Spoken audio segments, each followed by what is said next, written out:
notre bâtisse qui nous a été confiée par une des familles de la ville de Cannes, après tant de convictions et pour l'essentiel. Et notre bâtisse était une vieille construction très vétuste qui menace ruine. Et à partir de là, on a pourquoi ne pas mettre la première empreinte pour que le déclenchement de la restauration soit fait dans cette ville, qui mérite d'ailleurs d'être sauvegardée par tous les moyens. Donc, à partir de là, nous avons un tout petit peu voulu donner l'exemple en créant toute une architecture qui respecte l'environnement, qui respecte le patrimoine.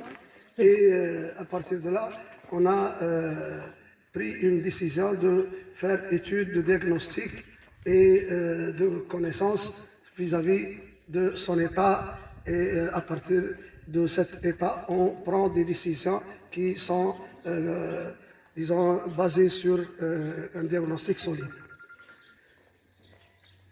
Donc, après avoir pris le relevé qui est en notre portée maintenant, nous avons constaté que la bâtisse, ou la maison Ali,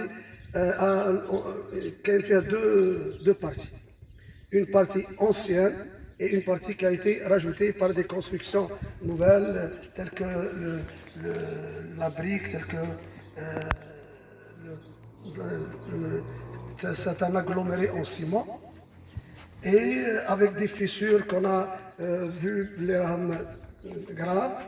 En plus que le matériau adobe, c'est le matériau terre, quand il est à nu comme ça, il devient un matériau périssable et qui ne peut pas être garant d'une restauration fiable par la suite.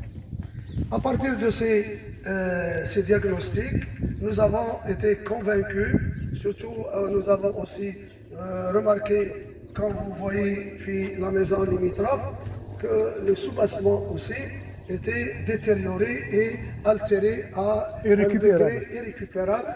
À partir de tous ces faits, nous avons vu nécessaire de déconstruire pour reconstruire. Quand on dit déconstruire, ce n'est pas démolir. Quand on essaye de voir la définition de la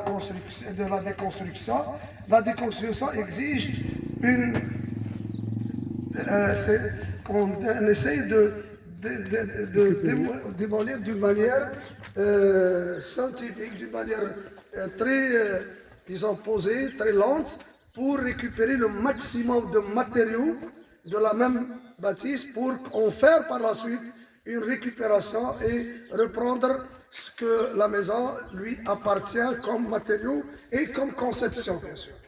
Cette déconstruction exige en nous de faire une pensée durable, c'est-à-dire introduire certains éléments de confort qui seront conformes à la vie actuelle, bien sûr, parce que si on veut à ce que les gens reprennent ou prendre vie dans ces espaces, on ne va pas leur reprendre les constructions, les espaces dans le temps, mais introduire certains éléments de modernité et de confort pour que l'ensemble soit un mariage entre la modernité et l'authenticité.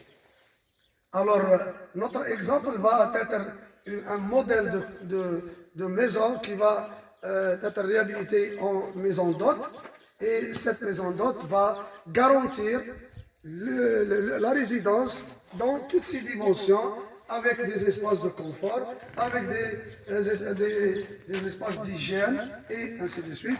Et ça va être, Inch'Allah, comme on le souhaitait, un déclic pour que les gens prennent acte et refaire autant. Voilà. Je continue, j'enchaîne.